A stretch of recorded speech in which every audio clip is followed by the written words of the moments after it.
do these videos for a little bit, at least for chapter 5 here of Animal Farm.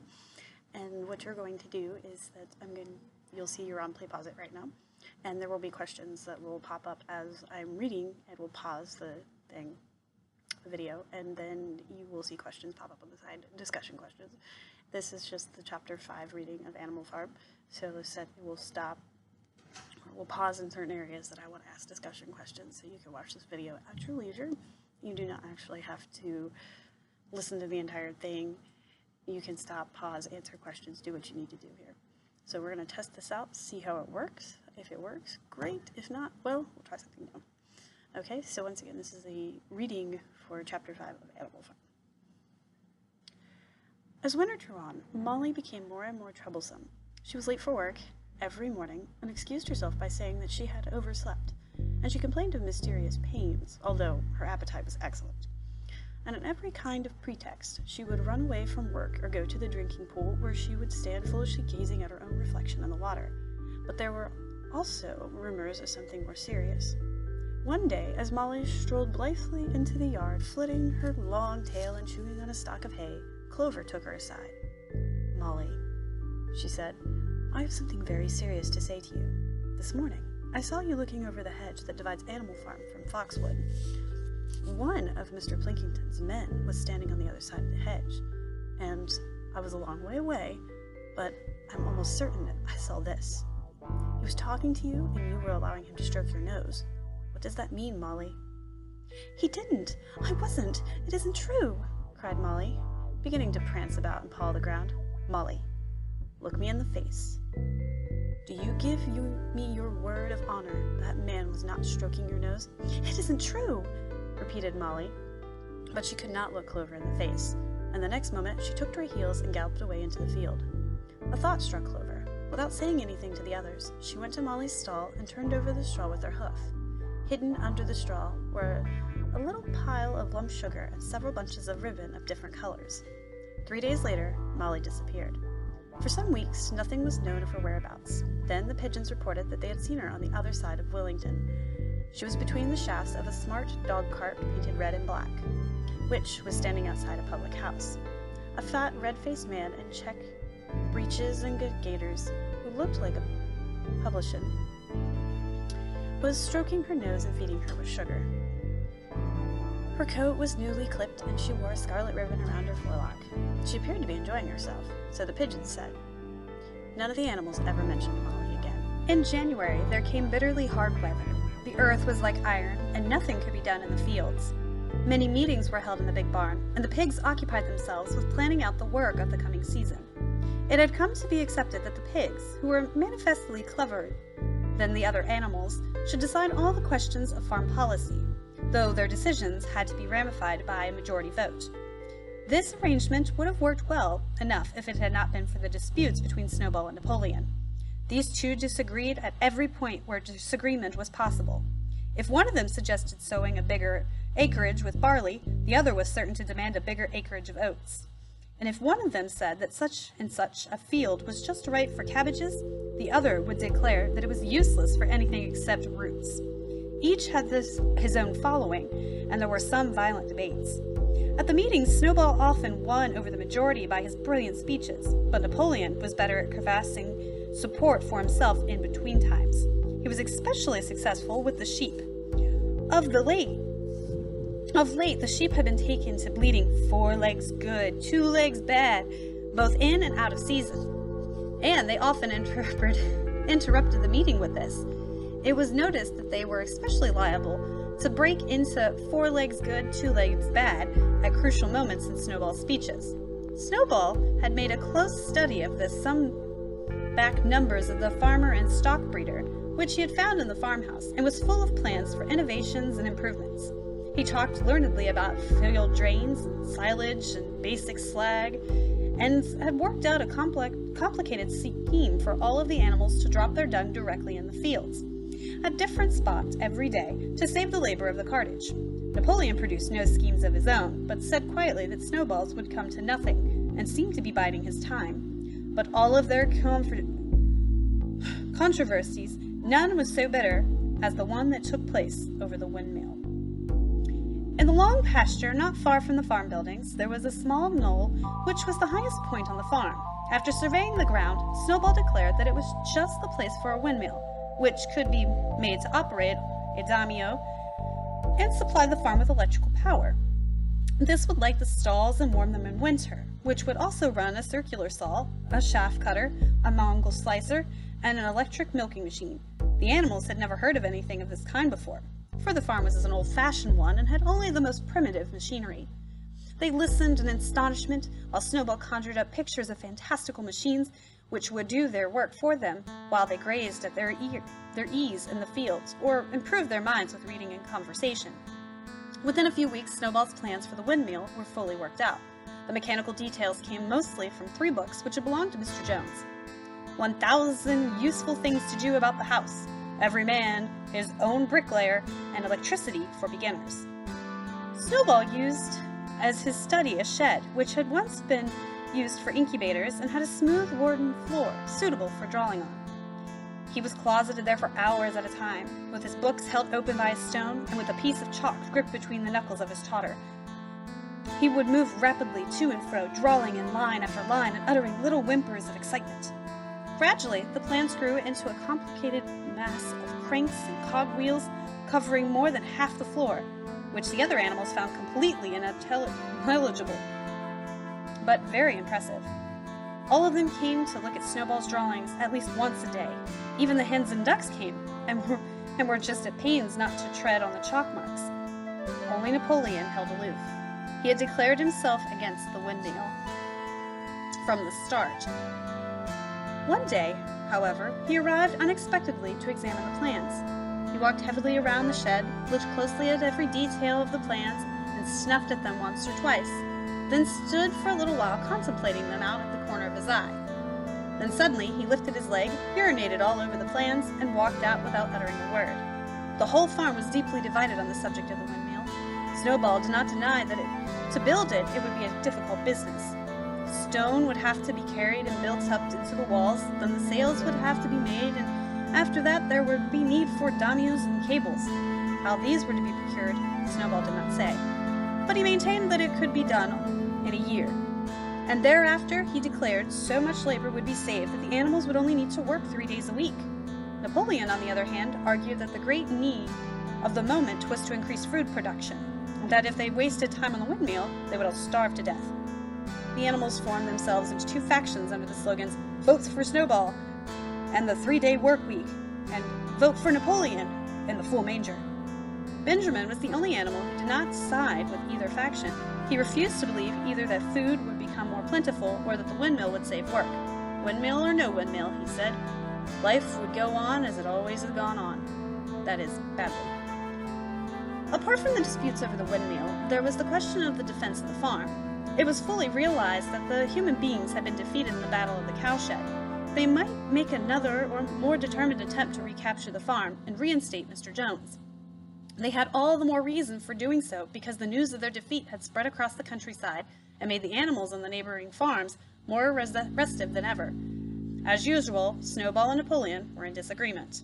According to Napoleon, what the animals must do was to procure firearms and train themselves in the use of them. According to Snowball, they must send out more and more pigeons to stir up rebellion among the animals on the other farms. The one argued that if rebellions happened everywhere, they would have no need to defend themselves. The animals listened first to Napoleon, then to Snowball, and could not make up their minds which was right. Indeed, they always found themselves in agreement with the one who was speaking at the moment. At last the day came when Snowball's plans were completed. At the meeting on the following Sunday, the question of whether or not to begin work on the windmill was put to the vote. When the animals had assembled in the big barn, Snowball stood up and, though occasionally interrupted by the bleating from the sheep, set forth his reasons for advocating the building of the windmill. Then Napoleon stood up to reply. He said very quietly that the windmill was nonsense, and that he had advised nobody to vote for it, and promptly sat down again. He had spoken barely 30 seconds, and seemed almost indifferent as to the effect he produced. At this, Snowball sprang to his feet, and shouting down the sheep, who had begun bleating again, broke into a passionate peal in favor of the windmill. Until now, the animals had been about equally divided in their sympathies, but in a moment Snowball's eloquence had carried them away. In glowing sentences, he painted a picture of Animal Farm as it might be when the soiled labor was lifted from the animals' backs. His imagination had now run far beyond chaff cutters and turnip slicers. Electricity, he said, could operate threshing machines, plows, harrows, rollers, and reapers and binders, besides supplying every stall with its own electric light, hot and cold water, and an electric heater. By the time he had finished speaking, there was no doubt as to which way the vote would go. But just at this moment, Napoleon stood up, and casting a peculiar sidelong look at Snowball, uttered a high-pitched whimper of a kind no one had ever heard him utter before. At this, there was a terrible baying sound outside, and 9 enormous dogs wearing brass-studded collars came bounding into the barn. They dashed straight for Snowball, who only sprang from his place just in time to escape their snapping jaws. In a moment, he was out of the door, and they were after him. Too amazed and frightened to speak, all the animals crowded through the door to watch the chase. Snowball was racing across the long pasture that led to the road. He was running as only a pig can run, but the dogs were close on his heels. Suddenly he slipped, and it seemed certain that they had him. Then he was up again, running faster than ever. Then the dogs were gaining on him again. One of them all but closed his jaws on Snowball's tail, but Snowball whisked it free just in time. Then he put on an extra spurt, and with a few inches to spare, slipped through a hole in the hedge, and was seen no more. Silent and terrified, the animals crept back into the barn. In a moment, the dogs came bounding back. At first, no one had been able to imagine where these creatures had come from, but the problem was soon solved. They were the puppies whom Napoleon had taken away from their mothers and reared privately. Though not yet fully grown, they were huge dogs, and fierce-looking as wolves. They kept close to Napoleon. It was noticed that they wagged their tails to him in the same way as the other dogs had done so to Mr. Jones.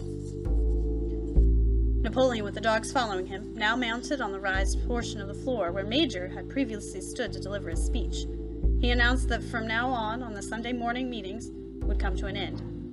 They were unnecessary, he said, and wasted time. In future, all questions relating to the work of the farm would be settled by a special committee of pigs, presided over by himself. These would meet in private and afterwards communicate their decision to the others.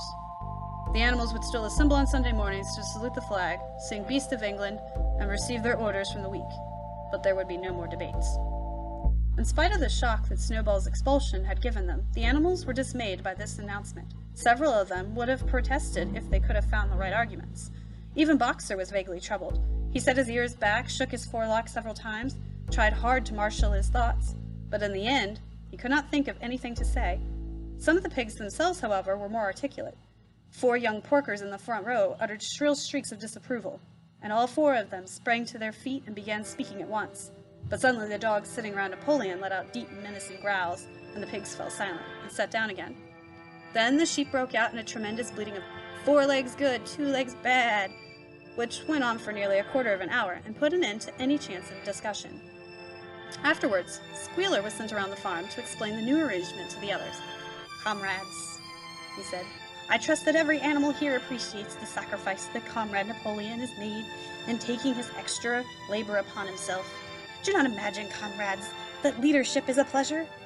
On the contrary, it is a deep and heavy responsibility. No one believes more firmly than Comrade Napoleon that all the animals are equal. He would be only too happy to let you make your decisions for yourselves. But sometimes you might make the wrong decisions, comrades, and then where would we be? Suppose you had decided to follow Snowball, with his moonshine of windmills. Snowball, who, as we now know, is no better than a criminal." "He fought bravely at the Battle of the Cowshed," said somebody. "Bravery is not enough," said Squealer. "Loyalty and obedience are more important. And as to the Battle of the Cowshed, I believe the time will come when we find that Snowball's part in it was much exaggerated. Discipline, comrades, iron discipline. That is the watchword for the day. One false step and our enemies would be upon us. Surely, comrades, you do not want Jones back?"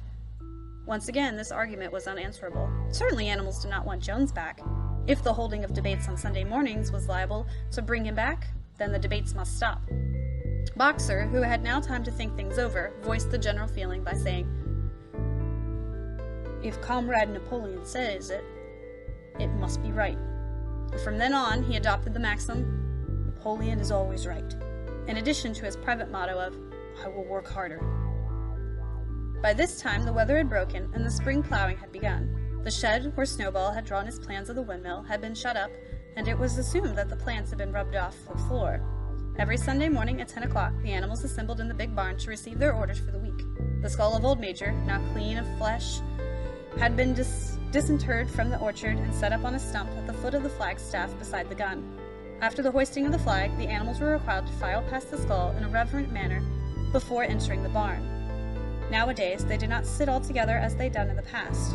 Napoleon, with Squealer, and another pig named Minimus, who had a remarkable gift for composing songs and poems, sat on the front of the raised platform, with the 9 young dogs forming a semicircle around them, the other pigs sitting behind.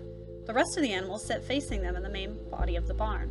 Napoleon read out the orders for the week in a gruff, soldierly style, and after a single singing of Beast of England, all the animals were dispersed. On the 3rd Sunday after Snowball's expulsion, the animals were somewhat surprised to hear Napoleon announce that the windmill was to be built after all. He did not give any reason for changing his mind, but merely warned the animals that this extra work would mean very hard work. It might even be necessary to reduce their rations. The plans, however, had all been prepared down to the last detail. A special committee of pigs had been at work upon them for the last 3 weeks. The building of the windmill with various other improvements was expected to take 2 years. That evening, Squealer explained privately to the other animals that Napoleon had never in reality been opposed to the windmill. On the contrary, it was he who had advocated it in the beginning, and the plan which Snowball had drawn on the floor of the incubator shed had actually been stolen from among Napoleon's papers. The windmill was in fact Napoleon's own creation. Why, then, asked somebody, had he spoken so strongly against it? Here Squealer looked very sly. That, he said, was Napoleon's cunning. He had seemed to oppose the windmill simply as a maneuver to get rid of Snowball, who was a dangerous character and a bad influence. Now that Snowball was out of the way, the plan could go forth without his interference. This, said Squealer, was something called tactics. He repeated it a number of times. Tactics, comrades, tactics! Skipping around and whisking his tail with a merry laugh. The animals were not certain what the word meant, but Squealer spoke so persuasively, and the 3 dogs who happened to be with him growled so threateningly that they accepted his explanation without further questions.